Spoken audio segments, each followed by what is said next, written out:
अस्सलाम वालेकुम दोस्तों, मेरा नाम मोहम्मद शुएब है और आप देख रहे हैं क्रिकेट एक्स। पाकिस्तान के कप्तान टी20 के और अभी क्रश किंग्स की तरफ से जो खेले हैं जनाब आगा साहब, उनका एक ब्रॉडकास्ट आया और उसमें उन्होंने जो है वो shake hand, no shake hand saga और जो फाइनल में जो गलती की सबसे बड़ी उसके ऊपर निशानदेही की है। साथ ही थोड़ा-सा मिर्च मसाला ऐड किया है हसन अली ने भी, उसके ऊपर डिस्कशन करनी है। दूसरा सना भाई रमीज राजा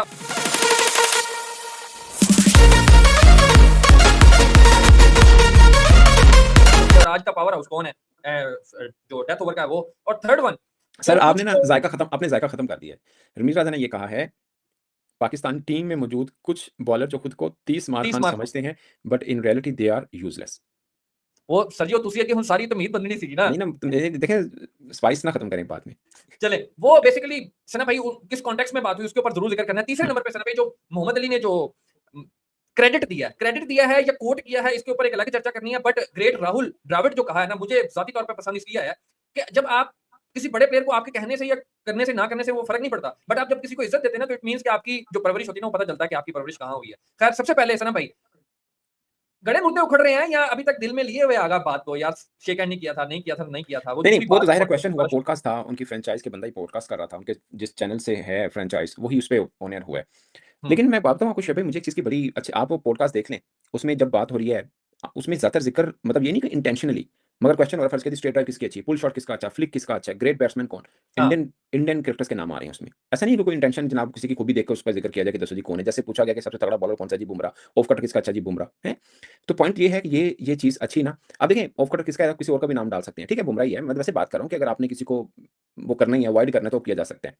बट पाकिस्तान की मुझे एक चीज़ बहुत अच्छी लगती है क्रिकेटर्स की, ज़ाहिर है हमें भी बड़ी खूब खामियां भी होंगी, मगर एक चीज़ ये हमारी क्रिकेटर्स की लगती है, दे आर वेरी स्वीट। वो इस चीज़ में ना ज़रा सा भी वो जिसे बोलते हैं ना तासुब, क्या प्रेजुडाइज होता है वर्ड इंग्लिश का, हम्म। वो ज़रा भी नहीं लेते हैं। अगर बात आती है किसी इंडियन या क्रिकेटर को क्रेडिट देने में भी हेजिटेट नहीं क्रेडिट करते। देना, कोई अब मोहम्मद अली का आपने जिक्र किया, मोहम्मद अली ने क्या मतलब आप सोचिए कि कोई ये पाकिस्तान सुपर लीग के इस सीजन का सबसे बड़ा मैच था, बल्कि हम्म। मेरे ख्याल में तो पाकिस्तान सुपर लीग का ओवरऑल हिस्ट्री का सबसे बड़ा वो ओवर हो गया, आखिरी ओवर में 6 रन नहीं बनने दिए, ठीक है। हम्म।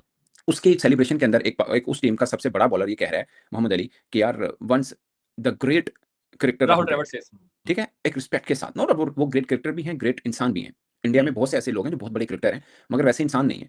मैं नाम नहीं लेना, ऐसे गैर मुनासिब बात है, बट बहुत बड़े बड़े नाम है क्रिकेट में, तो उनकी कोई एग्जाम्पल नहीं आ रहा। सहवाग है यार क्रिकेट में, उस बंदे का मतलब सचिन तेंदुलकर की बात होती है, बट मेरा मानना है सहवाग भी बहुत बड़ा ओपनर था, टेस्ट हाँ वनडे हाँ। दोनों फॉर्मेट के अंदर, वो जो मगर जब ट्रेंड गल चेंज करेगा हुआ था कफन वो फाड़ भी के वहीं करेगा। से ट्रेंड चेंज हाँ हुआ जी, ना उसकी जब भी जो बात वो करेगा कफन बैटिंग फाड़ करनी के थी। करेगा, छोटी बात करेगा, ठीक है ना। हम्म। सो वो होता है। अब राहुल द्रविड़ यार उसकी रिस्पेक्ट क्यों है पाकिस्तान में, एक बड़े मंच पे खड़े होकर एक बॉलर, ठीक है वो बॉलर अपने नाम में बड़ा नहीं है, बट एक हम्म। बड़े मंच के ऊपर खड़ा होकर वो बात कर रहा है, तो उसको क्रेडिट दे रहा है कि राहुल द्रविड़ का ये कोट, ग्रेट राहुल द्रविड़ का ये कोट है कि अगर आप बहुत मेहनत करते हैं तो फिर किस्मत भी आपका साथ देती है, किस्मत आपके साथ होती है। साथ होती है, ठीक है। सो आप इसको क्रेडिट कह सकते हैं ना कि आप उस बंदे की बात उसने ज़हन में रखी और मेहनत की है, और उसने बेसिकली हनैन शाह को हनैन शाह के ऊपर बात की कि उसने बहुत मेहनत की है। हनैन शाह ने कहा कि मैं पिछले हफ्ते लगातार यॉर्कर की ही ट्रेनिंग कर रहा था कि यॉर्कर हम्म। यॉर्कर यॉर्कर से 6 यॉर्कर की जरूरत पड़े तो मैं मार सकूं, जो कि उसने मारे भी हैं।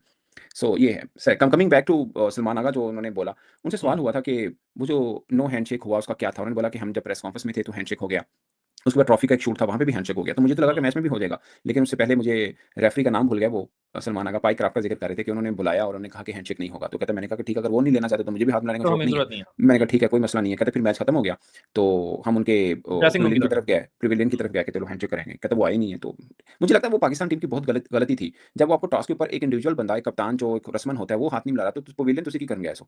हाँ। वो बहुत बड़ा एक मिसमैनेज हुआ था पाकिस्तान क्रिकेट का, वो मतलब आप खुद समझदार बंदे हो पाइन तो टॉस नहीं हाँ। हाथ में लाने तो मैच तो बात किन्ने मिलाने तो क्यों गए थे नहीं जाना चाहिए था तुम।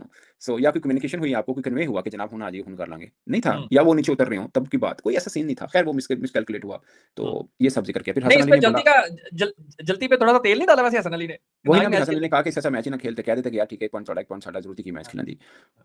बट मुझे लगता है कि हैंडशेक को लेके हमने बहुत ज़्यादा शोर मचाया है, मैं इसको कोई बहुत बड़ा नहीं मान रहा। मेरा ख्याल है हैंडशेक कर लेना चाहिए, it's very good thing, but अगर नहीं भी किया तो उसके ऊपर इतना हम क्यों इंडियन ने हाथ नहीं मिलाया, हम्म। कोई याद नहीं रखेगा, हम सिर्फ याद रखेंगे क्योंकि हमारे साथ नहीं मिलाया। अदरवाइज सब याद रखते हैं कि एशिया कप के उस टाइम पीरियड में 3 मैच हुए, तीनों में इंडिया ने हमारा फेंटा लगाया, हम्म। सब ये याद रखते हैं, कोई याद नहीं रख रहा कि वो फेंटे से मुझे याद आया जो फाइनल में उन्होंने कहा मेरे से सबसे बड़ी गलती हुई है, वो आप आप भी मानते हैं गलती हुई है। यार वो कैलकुलेशन ये थी उस मैच की कि 36 बॉलों पे 64 रन चाहिए थे इंडिया को जीतने के लिए, 83 फॉर और 4 विकेट आउट थे बिल्कुल उनके। फंसा हुआ विकेट था, ऐसा तो फंसा नहीं था विकेट कि था सीधा, हाँ। 147 चेस करा था ना इंडिया। जी तो जी। 15वां ओवर किया था हारिस रऊफ ने, जिसमें हम्म। उनको 17 रन हो गए थे, जहां से मोमेंटम बना था। मतलब देखिए ना 36 बॉलों पे 64 चाहिए, तो हम्म। 10 की एवरेज बनती है, अगर एक में 17 बन गया तो ऑलमोस्ट उसने 2 ओवर का रन बना लिया एक ही में, समझ रहे हैं बात को। तो वहां से अगला ओवर 16 ओवर फिर अबरार ने भी कर दिया था, उन्होंने भी 11 खा लिया, यानी उनको 11 बचाना था, वो खा लिया था उन्होंने भी एक तरह से। तो वो सलमान का कह रहे थे कि मेरे ख्याल में शायद मैं कंटिन्यू ही रखता है बरार के साथ तो ज़्यादा बेहतर होता। वो गलत ओवर चला गया था हारिस रऊफ का। मगर ये बात उनकी ठीक है कि उस अगर टिपिकल एशिया कप की अगर बात करें तो उससे पहले 2 मैच में हारिस रऊफ ने बहुत तगड़ी बॉलिंग भी की थी। ये भी एक बात मानने वाली है। वो सबसे अच्छी बॉल पाकिस्तान की तरफ से उसी ने ही की थी। तो आप उसको फाइनल से बचा तो नहीं सकते। वो अलग बात है कि उससे पहले भी उसको रन हो गए थे। लेकिन ठीक है, अब हारिस रऊफ का यही होता है। वो मतलब 2 ही गेयर हैं, या बहुत रन खाएगा या अगली टीम को आगे लगा देगा। वो अलग बात है कि वो रेशो ज़्यादा रन खाने की है उनकी, मगर कई मैच उसने बंदे ने साइड पे भी अलग हम भूल जाते हैं। इंग्लैंड वाला मैच मुझे याद है, लाहौर में वर्ल्ड कप 2022 से पहले उसने जितवाया भी था आपको डेथ ओवर में आके। मगर वो सना भाई, वो जब बायलैटरल सीरीज होती है ना, तो वो एक और रंग में नजर आते हैं, जो मैंने अभी तक ऑब्जर्व किया। मगर सही कह जो रहे हैं, ये एग्जैक्टली। बड़े मंच के ऊपर जब आपने परफॉर्म करना था, या जिस मैच में आपको परफॉर्म करना चाहिए, या जिस मैच पे टीम ने आपके ऊपर तकिया किया था, उस मैच में आपको परफॉर्म करना चाहिए था, वो फिर एक अलग मैटर होता है, जिसके ऊपर मेरा ख्याल है किसी हद तक ठीक बात की है, बट नाम तो नहीं लिया रमीज राजा ने। तो उन्होंने यही कहा था ना कि 30 मार खान वाली जो बात की, फिर मुझे तो लगता है उन्होंने ये उन्हीं हनैन के शाह बारे का बोला कि he is a power house of death over. मैं मज़े में। की बात बताऊँ आपको शोएब भाई, हनैन शाह ने 2023, आप कल सही कह रहे थे, सॉरी मैंने गलत किया आपको। 2023 की ही बात है, नवंबर 2023 में कराची वाइट के खिलाफ ये लाहौर ब्लू से खेल रहे थे। आखिरी ओवर में 10 रन बचाने थे, इन्होंने सिर्फ 4 खाए थे। हाँ, तब 4 खाए थे। हाँ। 5 रन से मैच जितवाया था, ठीक है? अभी इमर्जिंग एशिया कप के फाइनल में 7 रन बचाने थे, अहमद दानियल ने 6 खाए थे। वैसे सुपर ओवर हो गया, टाई ज़ाहिर हो है गया 6 था। हाँ। बराबर टाई हो गया था, ठीक है? उससे पहले सेमीफाइनल में श्रीलंका के खिलाफ 15 रन बचाने थे, वो बैशाह ने बचाए थे। हालाँकि पहली 2 वाइड और 1 चौका भी खा लिया था, 4 पे 8 रह गए थे, मगर फिर भी उन्होंने वो बचाया था। टोटल 9 रन खाए थे। आपको याद होगा, अभी बिग बैश खत्म हुआ, ज़मान खान ने आखिरी ओवर में 6 रन बचाए थे, इन बिग बैश। ज़मान खान ने Pakistan super league first match में 13 लाहौर रन्स कलंदर की और तरफ से। लास्ट मैच में 15 रन्स बचाए थे। दोनों 1-1 हम्म। रन से हम जीते थे। सो ये बात ऐसी है कि पाकिस्तान में डेथ, अब प्रॉब्लम क्या है ना, ज़मान खान, मुझे मैं अभी भी कहूँगा, हम्म। सिंपल डेथ ओवर की अगर बात करें तो शायद मुझे लगता है ज़मान खान, मतलब हनैन की सब बात करें, he is very good bowler. Hmm. मगर खाली सिर्फ डेथ ओवर की बात करें तो मैं ज़मान खान को थोड़ा-सा एज दूँगा, बट अगर कंप्लीट 4 ओवर की बात करें तो मैं हनैन शाह को ही दूँगा, क्योंकि वो शुरू के ओवर भी अच्छे करता है लड़का, खाली हाँ। डेथ ओवर नहीं है। अब क्या है, ज़मान खान का वो डेथ ओवर तो अच्छा